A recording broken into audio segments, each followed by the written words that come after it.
Hello and welcome back to 21 Minute Reads with me, Maya D.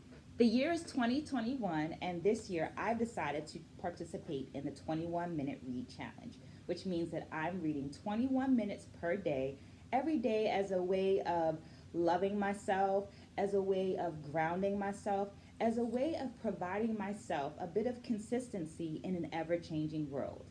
I began this year with reading Dance Pedagogy for a Diverse World.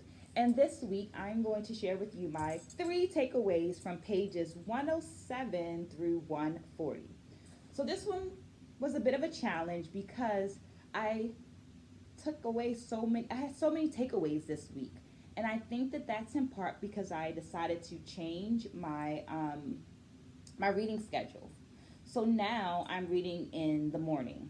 That first 90 minutes of my day, I drink my tea. I'm getting my notes. I drink tea, I pray, I bathe, and I do my reading. No social media. That first 90 minutes is all about my mental, spiritual space, right? And I feel like I took in so many things that it was hard to nail it down to just three takeaways.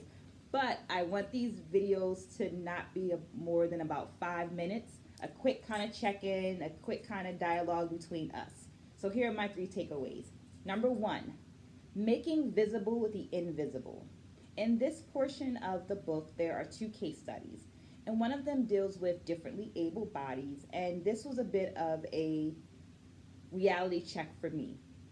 I grew up in a world that was made up of differently able bodies. Specifically, my parents created and ran programming for several institutions, but I have neglected to include them in my curriculum. So here, my takeaway: the world is made up of differently able bodies. My dance curriculums need to be reflective of that. So moving forward, both my dance history lecture courses and my movement courses will be more reflective of the diverse world that we live in. Yeah? My second takeaway was also in relation to the case studies, and it is your reality is your world.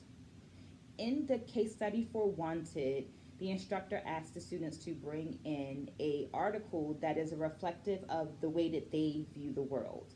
And I thought that this was a beautifully intelligent method of, one, promoting student engagement, two, having a diverse collection of voices in the space, and just promoting that space of this is a culture where your voice, your value, your perspectives are included.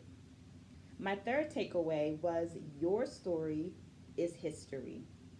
Once again, I thought that this was a beautifully intelligent method of um, bringing value to the student's experience. So, as the person, you asking me my dance history and equating it with history helps me to feel that value of my experience. My lived experience holds value.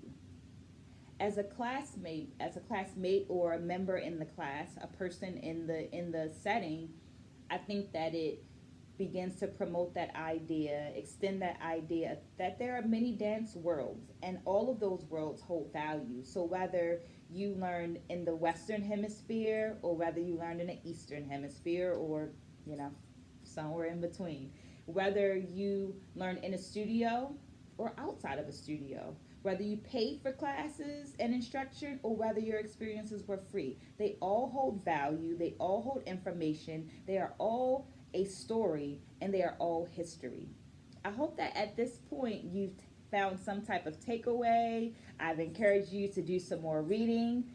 I would like that you have liked this video and subscribe to this channel so that you watch all of the videos that are coming forth. Make sure you turn on your alerts so that you get all of the videos that are coming forth.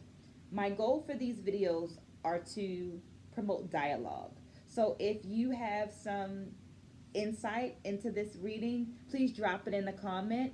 If you have some suggestions for other books for me to read, please drop it in the comments and live a wonderfully blessed day. See you soon.